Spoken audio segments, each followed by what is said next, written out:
Okay, welcome to the next edition of Between the Covers with Tracy Lawson. Tonight it is Liberty Fiction Jamboree, and we have with us JP Medved and George Donnelly.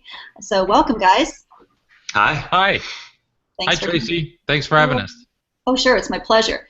We are all currently involved in a Liberty Fiction promotion, and it's 10 authors. We are 3 of the 10, and so I wanted you guys to talk a little bit about your books. First off, how about JP? You go first because you showed up first, and give us a for your book that's featured in the promo. Sure. So the one I picked for this sale is called Granite Republic, and it's a novella, so it's a little shorter than a novel, and it kind of details the story of what happens when the Free State Project succeeds beyond its wildest expectations. So, I actually wrote this a couple years before the Free State Project hit their goal of 20,000 signers, which just kind of fairly recently happened, actually. And it's told in an epistolary style, so the story is kind of told through news articles and tweets and blog posts and that sort of thing, radio show transcripts, and it kind of tells the story of Free State Project hits 20,000 signers, and then people actually start moving to New Hampshire. Libertarians actually start moving to New Hampshire, and how that kind of changes state politics, and then kind of towards the end of the story, it projects it out several years in the future, and kind of what happens and how the federal government responds. Awesome. Okay, great. And George, you've got a couple titles in here, so why don't you give us an overview of what you've got going on? Sure, yeah. Well, I've got a bunch of titles, like you said, and perhaps the most recent one is called Rise the Renegade. It's a space opera, first in series, and the main character is a space pirate, of course, very independent, very in your face, and his enemy is a guy who is kind of he's a traitor, really, but he's more of a cartel kind of guy, like a cross between Genghis Khan and the CEO of Walmart, I call him. And this bad guy is responsible for the death of our hero Rourke's family, and there's a bunch of adventures, and it's set in maybe the 23rd century in a spacefaring civilization that's limited to the solar system, and basically he's dying, and he's giving up on his piracies, his hope of getting revenge. When his servant, his slave, who he frees, is captured by the bad guy, and Rourke is left in a Delhi prison in India to rot, and so he has to decide whether he's gonna just accept his fate, which of course he never would, or he's gonna go out there and save the girl and get his revenge. Awesome. May have to choose between the revenge and the girl. He might not be able to have both. Okay, why can't I have everything I want, right? Well, since we're here, I'm going to elevator pitch myself too. My Resistance series has 2 volumes. The 3rd one comes out in July, and so the first 2, Counteract and Resist, are up for this promo. And it's the story of a guy and a girl that meet during a terrorist attack, and they're raced to expose a conspiracy that could destroy the country. And it kind of takes a hard look at what would happen if we let the fear of terrorism become all-consuming. And how society would change. So sounds very good. Well, thank you. And you've already got 2 of those volumes out. Yeah, 2 of the volumes are out, and here's the ooh, paper version. Yes. And that's cool. Book 3. That's book 3 you're showing us there, right? 3, yeah. Yeah, that awesome. one. That's the proof copy. That's the only one in existence right now. It comes out. And it's for a young adult readership, right? Yes, it's for a young adult readership, but I've had some good crossover results with adults. Like, one woman bought it for her teenager, and then she said, well, it was lying there on the kitchen table, and I picked it up with my coffee, and next thing I knew, I was halfway through it, and so here I'm reviewing it and telling you it was terrifying to think of my teenagers being involved in a situation like this. That's awesome. So yeah, that was really nice to have people review it like that, and yeah. Have you read Cory Doctorow did. It sounds a little Little Brother. Little Brother, yes, I'm a fan of Yeah. Little Brother. Absolutely. Okay. Yeah. Yeah. Sounds like a kind of some good cross pollination there.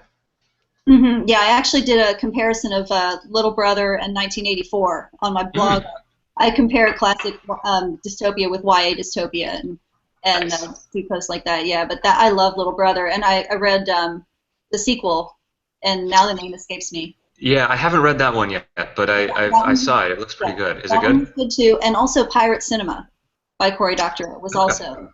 Yeah, Um, I read Makers, and that was a little, I don't know, but I really liked Little Brother. mhm, yeah, Is just is the intensity and like when he's at Gitmo by the Bay, and the thought that you would kidnap and torture a 17-year-old and accuse him Yeah. of being a terrorist, it was really frightening. And yeah, I didn't get around to that until much later in my series, and then that was tough because the protagonist is about the same age as my daughter. And, and so as I'm writing this, I'm texting my daughter and I'm saying, "How long do you think you could last under questioning?" And she's like, "Mom."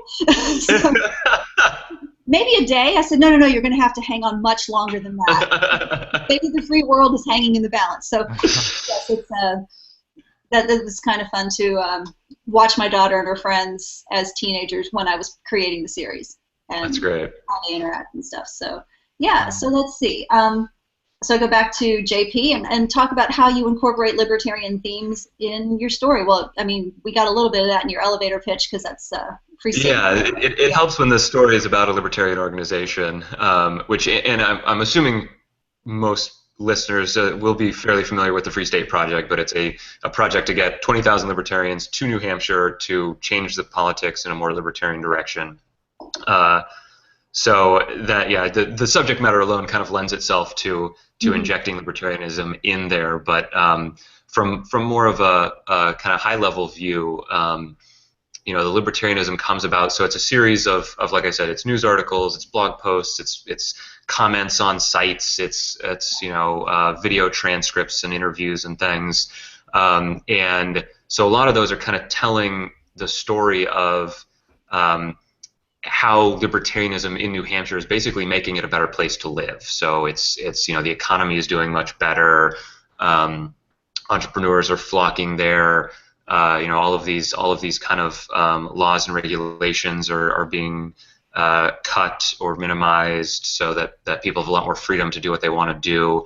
And then the natural conflict there is then as this happens, but as the wider United States become more kind of authoritarian over the same period, there's kind of they start to butt heads a little bit, and you have the government of New Hampshire then start to kind of go against the government of the federal government as far as well, we don't really want to implement this policy, and there's some kind of 10th Amendment stuff in there and whatnot.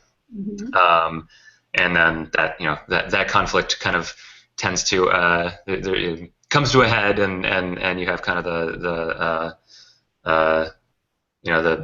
the climax of the story there. But in general, I've written other stories that are not quite as on the nose or explicitly libertarian as that, and I always try to work some of that in as far as showing rather than telling certain systems or ideals working better than others, and having some kind of examples in there of, well, this kind of authoritarian society is not doing as well as this more free and open society, or even this person kind of lives a more libertarian lifestyle and tends to do better. You see those results, which you can do a little more in fiction than easier certainly than in real life. Yeah, certainly. Agreed. Yeah. Okay. So George, you're up. Yeah. Well, first, before I get into that, I just wanted to mention some of the other books. Even though the authors aren't with us, in total it's 27 books, 11 authors, because an 11th author joined us this morning with actually a nice libertarian anthology So some of the other authors are Michael DiBaggio. He's got his 6 books in the Ascension Epoch series. Which, what would you call that, JP? Would you call it like superhero? Definitely superhero, yeah. Yeah, a lot. Most of it's superhero with a kind of interesting mix of like open source kind of Creative Commons steampunk alternate history stuff as well. Yeah. I had when I had Mike and Shell on the show, I was telling them I read Dismal Tide, the second book in the series, before they came on, and it opens with the kid in the confessional, because he's a Catholic school kid, but he's a crime fighter by night and a superhero by night. When you're in the confessional and you're confessing that, oh, I kicked the crap out of this guy, and I had impure thoughts about this girl, and the priest is like, how long has it been since your last confession? He's like, like 22 hours. and I was howling by the time I got out of the first chapter. I was like, yeah, this is really pretty good stuff. And so yeah, their work is very enjoyable, and you know. Then we also have a couple books by Vaughn Troyd. We have something by Jeb Kinnison, I think it's kind of paranormal art alternate or high-tech thriller kind of a thing. And then of course we have Lyssa Chiavari's young adult book, and then the Seamus Tripp series by Richard Walsh and John Garrett, which I think is also young adult. Okay, yeah, because we had a good young adult selection. There was 6 or 7, I think. I've got mine. Yeah, there's a good amount of them there. 9. There's 9. Yeah. Then we also have the what I call the other libertarian fiction anthology series, you know, because I'm the editor of another one, and which is edited by Genesis Mickle, who recently joined us. That's Anarchy Rising. Yeah, Anarchy Rising. Which I picked that up a couple months ago and really enjoyed it. There's some great stories in there, and it's the Agorist Fiction Writers Association or something like that, right? Yeah, workshop. Yeah. Yeah. And then the horror anthology. I think it's an anthology. Perchance to Scream. Yeah. So it's a really good selection. Yeah. But yeah, about you were asking about libertarian themes. Whereas I think JP, as I've noticed in some of his stuff, he goes more for the, more direct. He goes very direct. And I think that's cool. Like, writing a novella about the Free State Project. I thought that was a great idea. Mine, I kind of put my libertarian stuff very much under the covers, so to speak. So first of all, like my stories are very focused on like a strong protagonist, so I make it very individualistic in that sense. And then everything's about achieving the character's goals and having very strong opposition. And usually this revolves around independence, freedom, resisting tyranny, whatever its form, whether it's cops or a corporate whatever corporate tyranny. Corporate tyranny. Yeah. And so I generally go at it that way. Although my novel Lando Cruz and the Coup Conspiracy is almost like JP's story, of Free State Project success, but focused on libertarian anarchism, on one series of events that could go wrong, really. In that kind of world. Yeah, I would say that's of yours that I've read. I think that's probably the most explicitly libertarian, in as far as you're calling out kind of agorism and Bitcoin and all the nice the libertarian kind of talking points. Yeah. Yeah. I think with mine, I've pushed for all these things that we have that people think are a good idea, but that they could be used in a nefarious way as well. And one of the characters in my third book says, we've been microchipping pets for 50 years. I don't know why we never got around to microchipping children. Oh God, that's creepy. It's creepy and chilling, but that becomes the thing. Yeah. Imagine a world where your child could never be lost, never be hungry, never be sick without someone knowing about it. Imagine a world where all you've got to do is wave, and the thing on your wrist will make sure that you get everything you deserve in terms of social services and things like that. And you know, it's like all of us are going, no, no, no, no. But there'll be people who are going, oh, that sounds great. And you need to, you know, and so I've got the head of the government agency, and I created an evil government agency, the Office of Civilian Safety and Defense, to become the, you know, they've enveloped everything, all the safety, all the A's, the TSA, the, you know, and all that stuff, NSA, OSHA. Everybody's now under the purview of the Office of Civilian Safety and Defense, and one of the leaders of the resistance is in parley with this director, and he says to her, you know, I understand that really deep down all you really want is for people to be happy. And she says, well, of course I do. Well, what does it mean to be happy? And she says, I don't understand the question. He's like, okay, so how about bungee jumping? And she goes, oh my gosh, no. What if, just run with me here, you know, and he says, what if someone who is in charge, who decided that bungee jumping was instrumental to your happiness and mandated that everyone over the age of 18 had to bungee jump at least twice a week for their happiness? And she goes, well, that could never happen. And that's the kind of thing you just kind of have to go to people and go, but it could happen. It could. If you get the right person in charge, we could all be bungee jumping twice a week. You know, and it sounds ridiculous, but at the same time, that's how you make people think, oh, because, you know, me personally, no, I would really not rather bungee jump. You know, my daughter's like in South Africa. She's probably bungee jumping right now. Without you knowing, yeah. but yeah, I'll tell her, just call me after it's over. It's but yeah, and what's good for one person isn't good for another person, and that's trying to make it one size fits all. Is you know, we can. Yeah, I mean, what you're describing sounds scarily realistic as far as kind of taking what we have and basically projecting it just a couple steps further. Yes, exactly. And another thing I read about, and I don't invent any gadgets because I was telling JP I'm like the worst techie.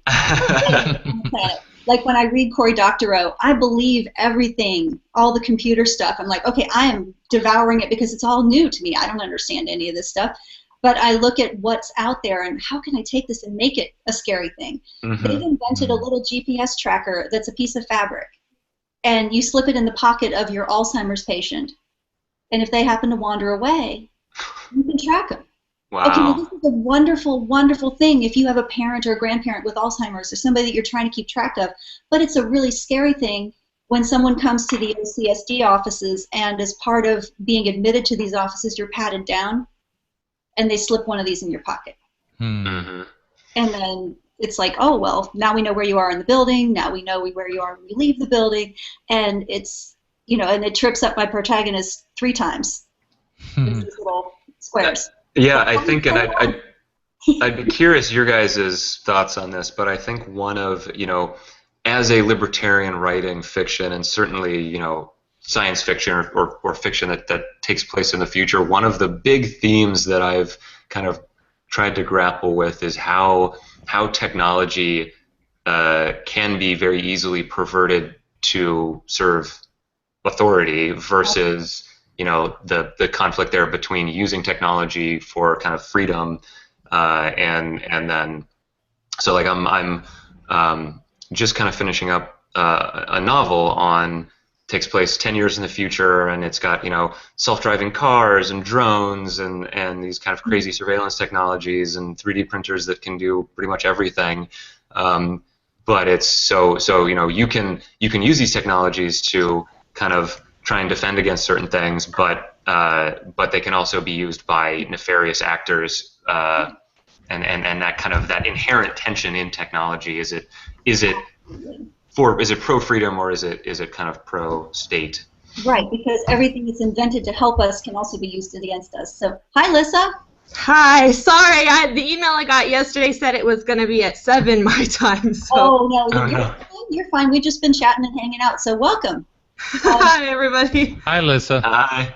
Hi. We're going to go ahead and cut over to Lyssa and let her. We all gave an elevator pitch for our books, and talked a little bit about what our books are about. So we want to give you the opportunity to do the same thing. So tell us about your book that's in the promo. Okay. My book, Fourth World, is a young adult science fiction. It's the first book in a trilogy with also a side tie-in, so I guess it's sort of a quartet. But we're calling it a trilogy. And the books are about a teenage boy named Isaac who lives on Mars in 2073 with the assumption that Mars colonization is a thing that happens and that they're able to terraform and everything, and it's kind of a near-future sci-fi, and Isaac finds himself caught up in this mystery about an ancient artifact that he finds on Mars that has ties to an ancient civilization that existed on Mars thousands of years ago. And he winds up traveling back through time, and he encounters a girl named Nadine, who is one of the last people living on Mars before the planet dies. And their government is very totalitarian.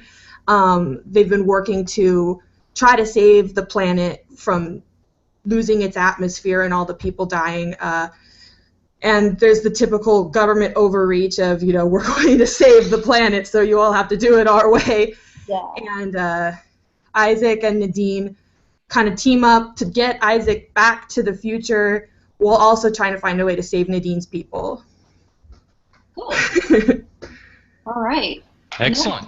Yeah. And do you have is the whole trilogy written at this point? Are they all out? Oh, just the first one's out right now, and I'm working on getting the second one out. There's a tie-in novella that takes place on Mars while Isaac is missing in the past, and that's due to come out in September. And the second book is due to come out early next year. Awesome. Very good. Excellent.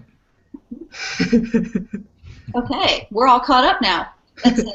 And we've been talking about how we are incorporating libertarian themes into our fiction, and it sounds like that was a big part of yours was the totalitarian government, and you know, Right. and that leads to everybody's demise. Because Yeah, exactly. Awesome. Very good. Let's see. Now what?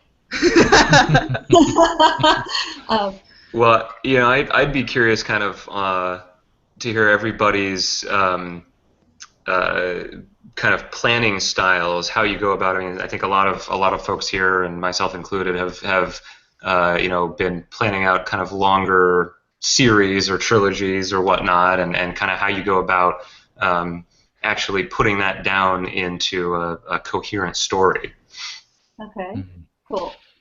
Yeah, I try. I was an outlining kind of guy, and then I tried, you know, just going by the seat of my pants, and it didn't work. Now I'm definitely a very devout outliner, and I use Larry Brooks's basic conception of a novel having 4 parts, 4 roughly equal parts. You know, the first part could be between 20 and 25%.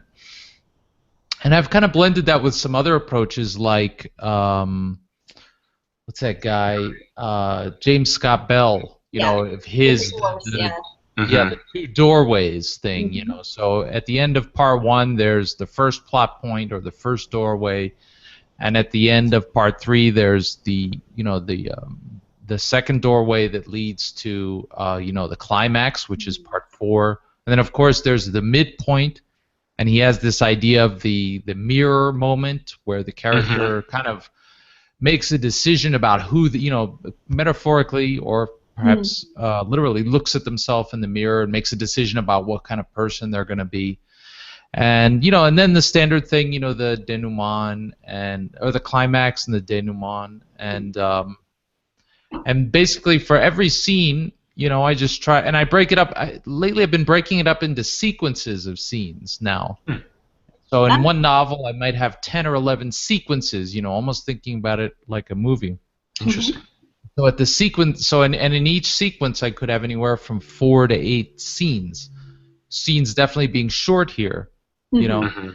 And so for each sequence, there's some kind of point of cohesion, like a setting or a sequence goal. And then, of course, for each scene, there's a very definite goal.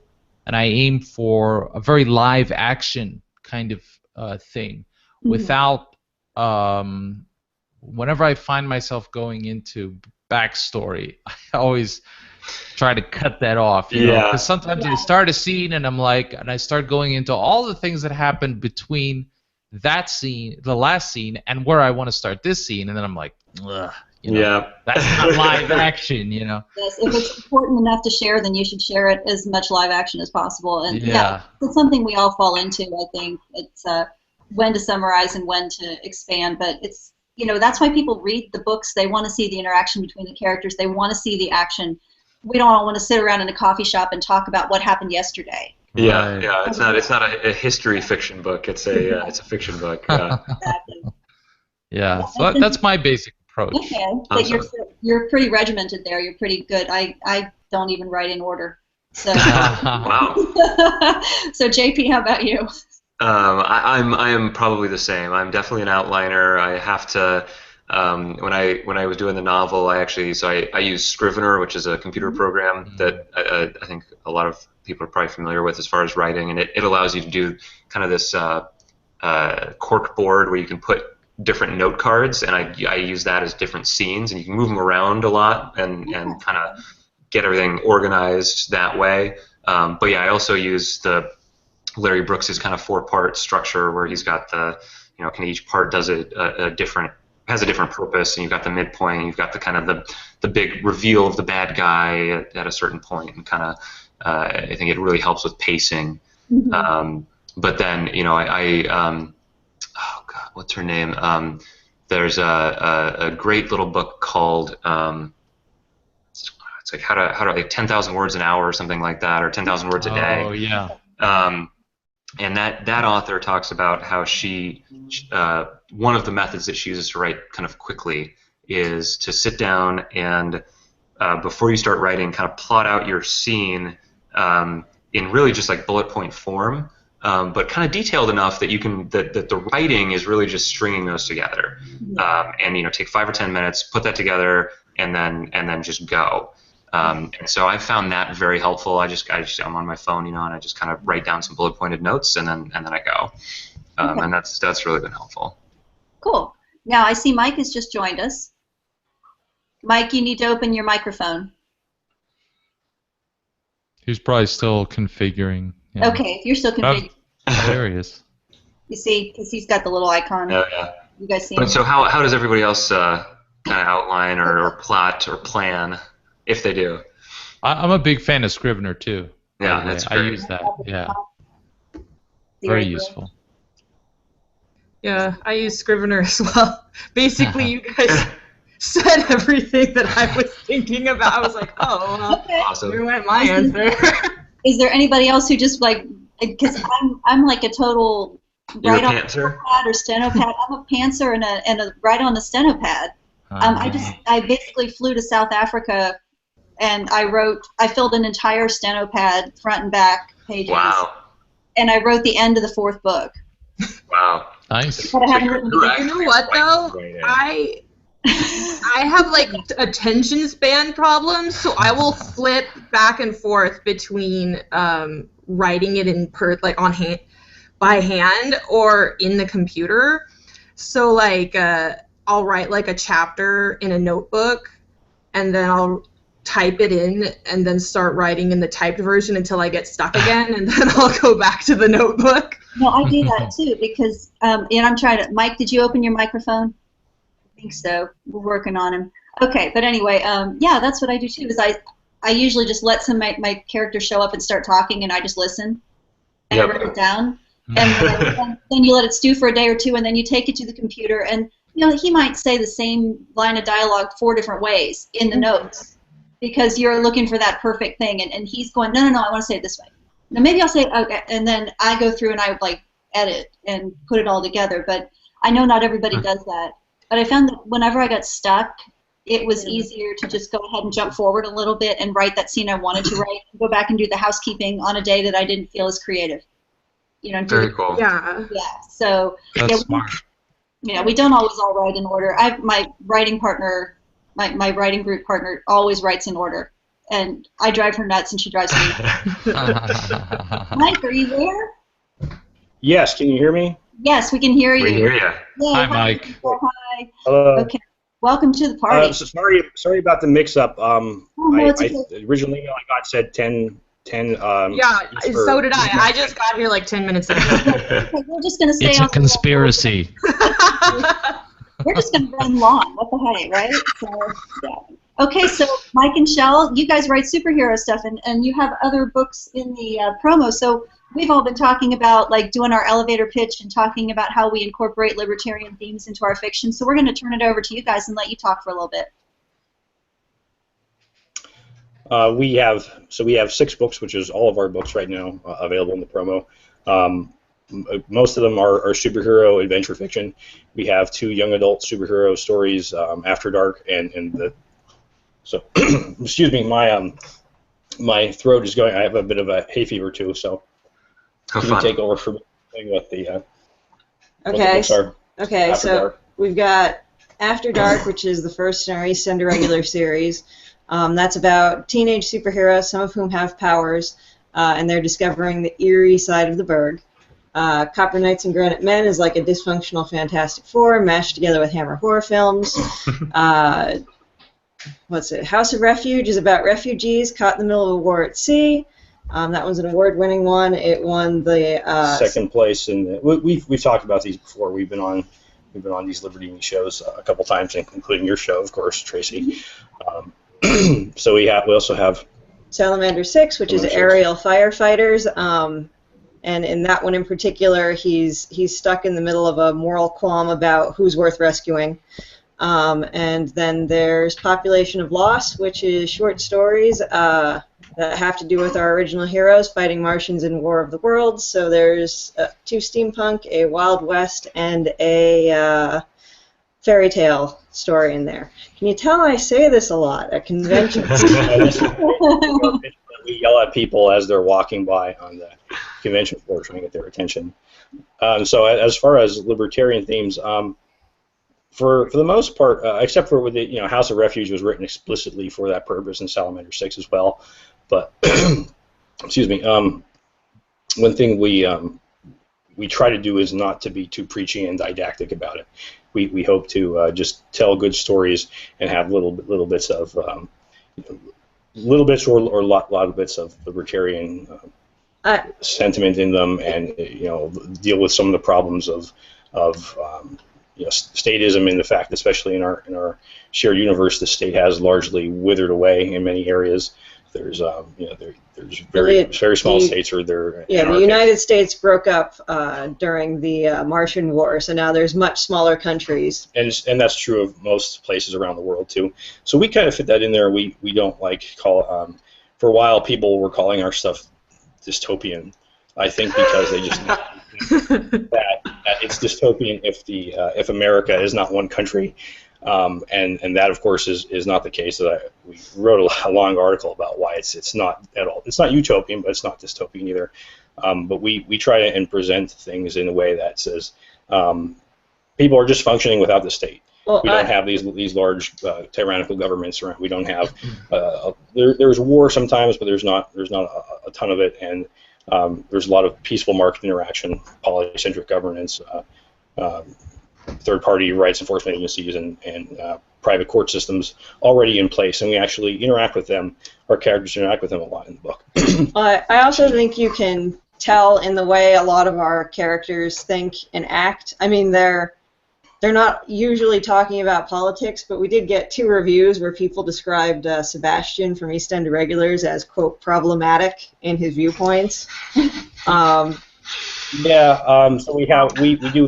we occasionally run into, especially in the young adult audience, the social justice warrior audience, and we have a few of them that have read it, and they said that they're bothered by some of the characters, and yet they liked it enough to continue reading. So we think that that's something that it's a positive thing that we were able to accomplish.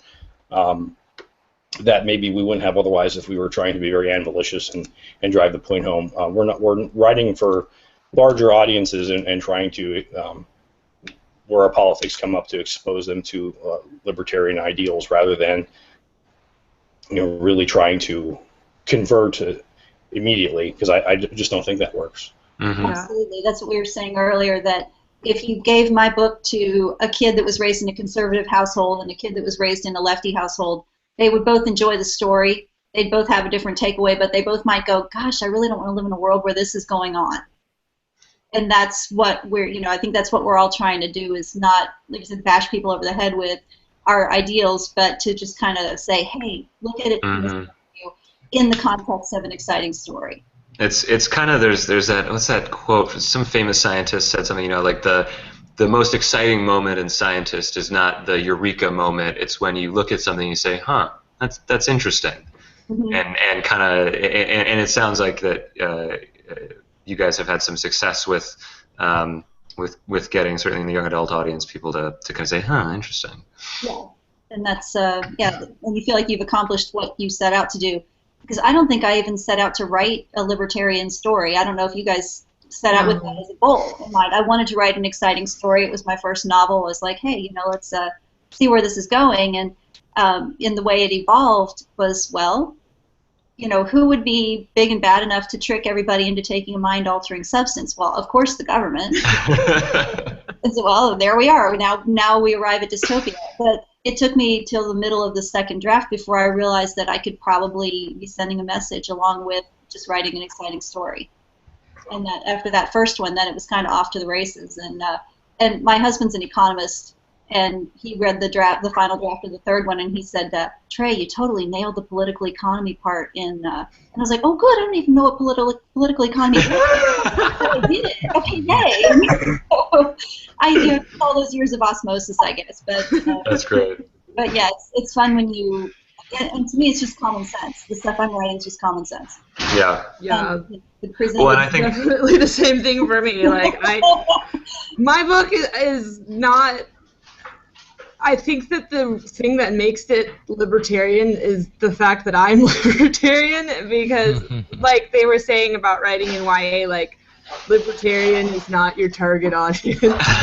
So, I have a character named Henry, who's a card-carrying anarchist, but for the most part, it's like a standard YA that just has my little interjections inserted into it throughout. Well, yeah, and you like to think that you're going to be able to present something to somebody that maybe they never thought of it that way before, and and whether it's political or whether it's something else, that's kind of why we're out here, is to share a new idea. Or something. Exactly.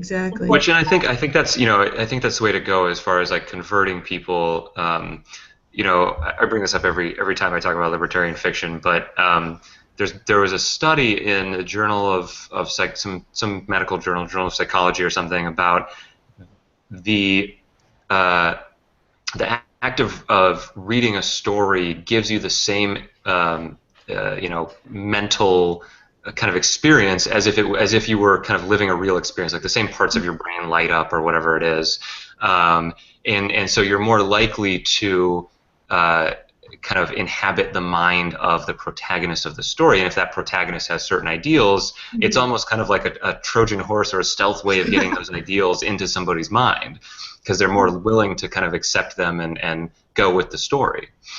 It's empathy. It's empathy, really. Yeah. Which is something that we don't practice enough in the libertarian communities, I think. Yeah. I agree. Yeah, that's true. Yeah. Because we really are all nice people.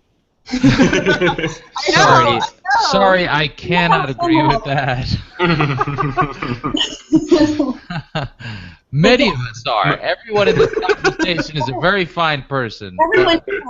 I've met plenty of very not so nice libertarians.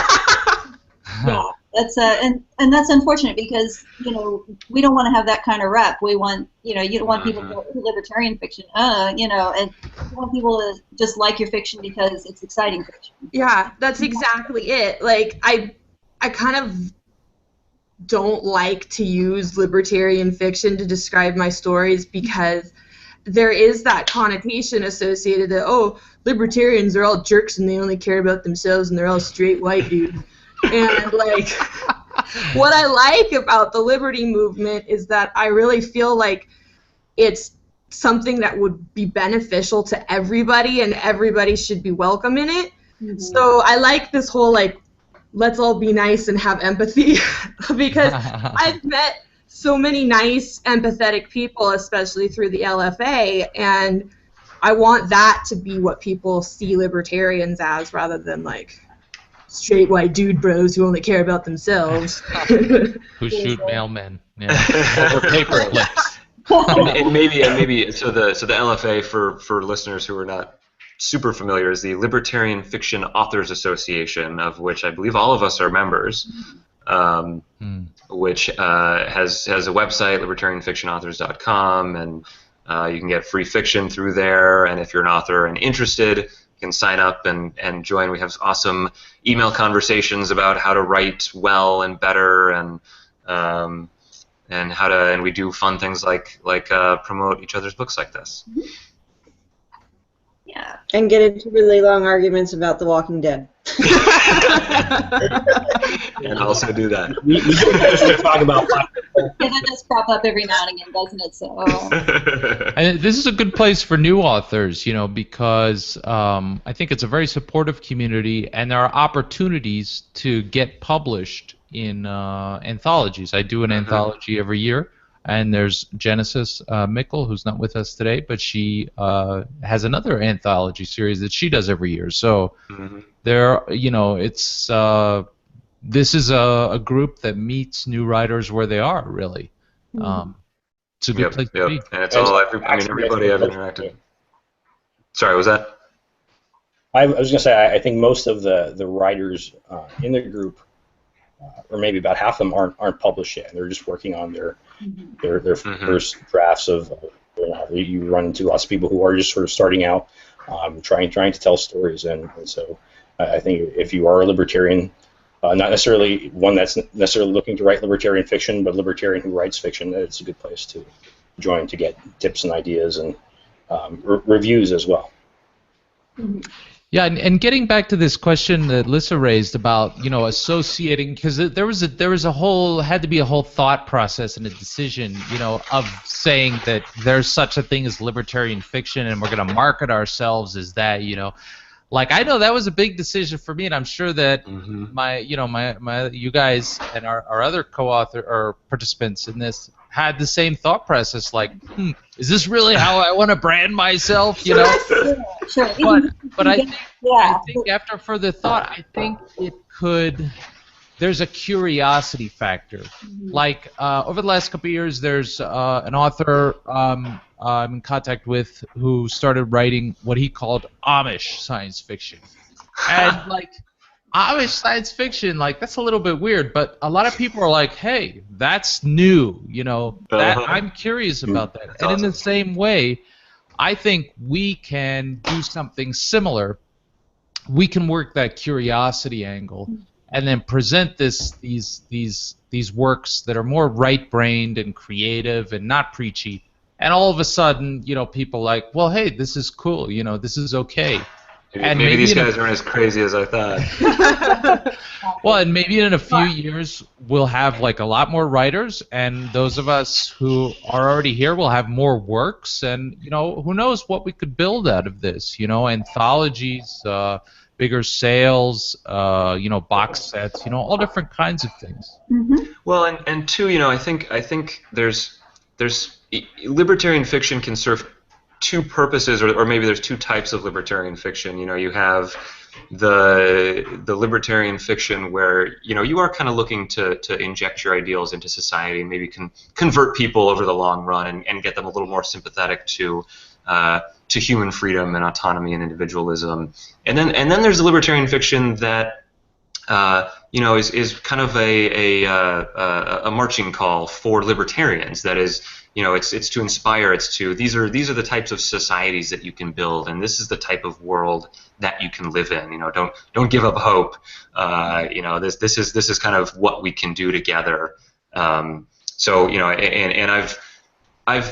try to do both. I've got some that are kind of aimed explicitly at libertarians, at people that are already kind of in the know. But then I've got more that are more kind of general, and I make the decision personally to kind of split those up. I've got one mailing list for one type and one mailing list for another, and sometimes there's some cross pollination, but I do try to kind of have those two types. Yeah, that makes sense.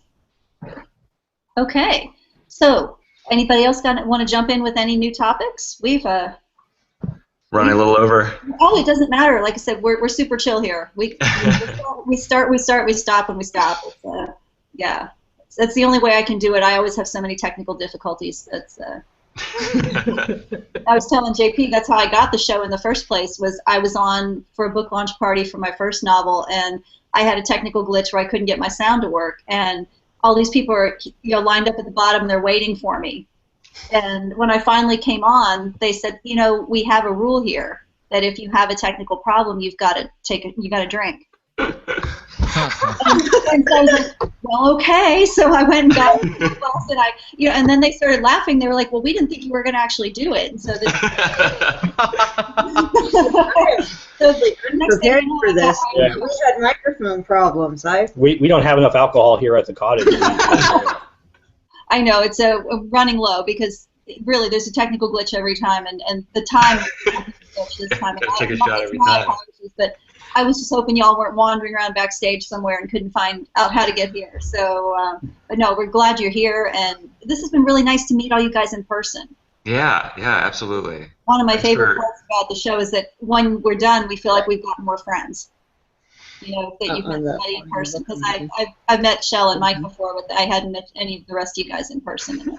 I appreciate this is great to see everybody. Mm-hmm. Yeah, thank you so much for having us. Oh, it was my pleasure. Shell, I wanted to think about plotting books. I heard before that everyone was talking about how they plot and write, and yes. So Mike has been attempting to do more outlining, but I've actually been telling him, okay, we can't outline the whole book because the best books you write are the ones where you sit down and you write a scene, and then we spend a lot of time figuring out how to build all the scenes you've written into a single book.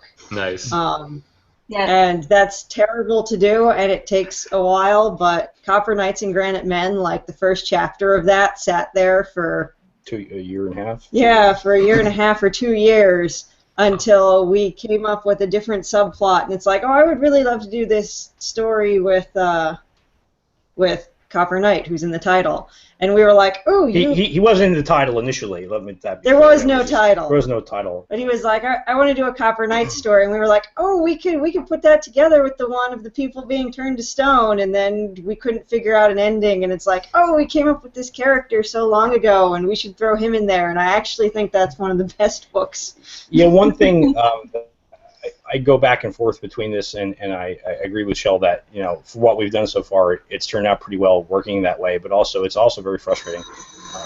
And to have a good working outline, I think, is important, but I don't know that we've ever taken a full-length novel from wire to wire with an outline and stuck to it.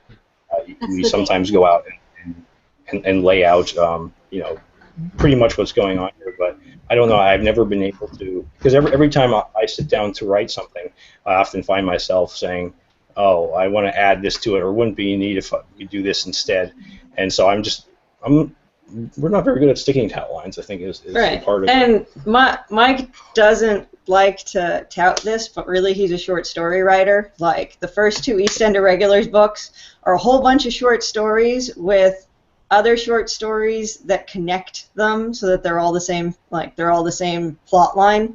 But now we're looking at, oh, we made this big plot line and we have to wrap everything up for the 3rd book, and that's why the 3rd book's taking so long. Whenever you don't know what you're doing. I'm sorry, Tracy, go ahead. I'm going to say that's the scary thing, because you've got the overarching plot line in addition to each individual book plot line, and you have to hook the whole thing together, and it's hard to do that in a series. So that's why we struggle with those books. So, yeah, but good. So when do you have your next one coming out? Do you have a date yet, or are you still writing? Who knows?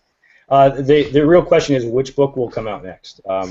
We have three different books in flight now, and it's anyone's guess which one will be done first. Tell us which ones you're working on.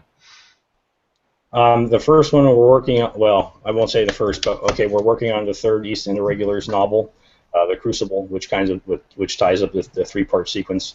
Actually, the fifth East End Irregulars novel is probably going to be done before the third one is. Yeah, we're even working on short stories for the other ones, but that will not come out before the third one, but that will probably be done before the third one. Shell's mostly working on that one herself. She's doing a lot of the primary writing. Shell often helps me with writing, but this one she's tackling mostly herself. I'm the English major, and Mike's the one who writes like 90% of our books. Yes, he draws, so I can draw. There's no. The other two books, they're sequels to the Copper Knights and Granite Men, the Challenger Foundation books. One of them is called From Magonia with Love, and it's a kind of a spoof of. It's not a spoof. It's based on. The sort of James Bond action spy movies with superheroes, but also tied in with H.P. Lovecraft's From Beyond and Arthur Conan Doyle's The Horror of the Heights. So it works in mythology there. And then the other one we haven't really come up with it, but it's a book of short stories that are in the immediate aftermath of Copper Knights and Granite Men, following Chamistra, where she is trying to unpetrify the people that she turned to stone, and her other people, they're resurrecting other superheroes that had a Roman era superhero that had been petrified 2,000 years ago, and there's stuff with Bulwark trying to fit into the Bulwark's team. Trying to figure out how to be a superhero. I like to call that one the working title. Everybody Must Get Stoned. Yeah. But that's just Bob Dylan. And of course, most of the stories, after all. People that actually turn to stone in the book, so. That's great. Oh, wow. Good. Well, this was fun, you guys. Yeah. Yeah, it was awesome. We should do this more often. Thank you for having us. Oh, it was my pleasure. This has really been great. And good luck to everybody tomorrow. Keep hitting the social media. Keep promoting the books, because we got one more day of the promo and everything. And this will be up on YouTube. You can share it around, everything you want. Just look on under Beneath the Covers, Between the Covers. I don't know. Whatever the thing is called. So, yeah, Between the Covers, and it'll say probably Liberty Fiction Jamboree is the title of this one. So yeah, it'll go up on YouTube shortly, and we can use it tomorrow. And excellent. Okay. Excellent. Thanks everybody for all your work too on the sale. Yeah, well, thank you, George, for organizing this and hosting it and doing all the heavy lifting. It's been fantastic. Mm-hmm. Oh, it's a pleasure. All right, but yeah, thank you everybody for showing up, and yeah, we went half an hour over. Look at us. So, so much to talk about. Yeah, that's okay. It's all good. All right, so wonderful, and you guys all have a wonderful evening, and I'll look for you in the email thread and everything, and and on Facebook and stuff. But yeah, good luck tomorrow, and I hope we all sell more books tomorrow. So. Thanks so much, Tracy. Thanks everybody. Thank you. Thank you. Have a good night. See you guys. Bye bye. Good night.